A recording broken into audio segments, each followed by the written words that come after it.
Γεια σας, εδώ για Bio for Life, Everything for Life, η Elena App. Σώσαμε ένα μικρό χελωνάκι. Μη είχε παγιδευτεί μέσα στη φωλιά, δεν κατάφερε να πάει πάνω. Όμως τώρα ζει. Ψηφίσαμε λίγο νερό, το καθαρίσαμε και τώρα μπορεί να έχει μια πιθανότητα να ζήσει. Να καταφέρει μόνο το λέει, είναι το καλύτερο. Φτιάξαμε μια διαδρομή μεγάλη και μετά φτιάξαμε μια διαδρομή μεγάλη και μετά το προχωρήσαμε πιο μπροστά και για κάποιο λόγο αυτή τη στιγμή δεν κουνιέται, όμως θα συνεχίσει, είμαι σίγουρος. Είναι όμως ο Bio for Life εδώ, είναι πάνω γενικώς στο βουναλάκι και δεν μπορεί να συνεχίσει περαιτέρω. Αυτή υπάρχει μεγάλη περίπτωση να πρέπει να ανοίξουμε περισσότερο δρόμο.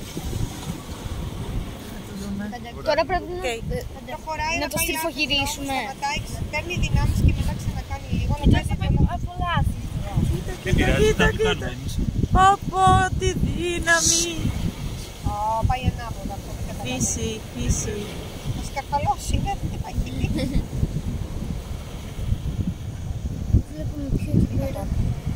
Μήπως να του κάνουμε χώρο προς τα εκεί, αντί να το αφήσουμε. Θα πάει μόνο του. Αλλά θα πάει έτσι, είναι μεγάλος δρόμος. Θα το δούμε όμως. Η θάλασσα δεν είναι μακριά. Αλλά ποιο είναι αυτό? Εντάξει. Τέλειωσε αυτό το βίντεο.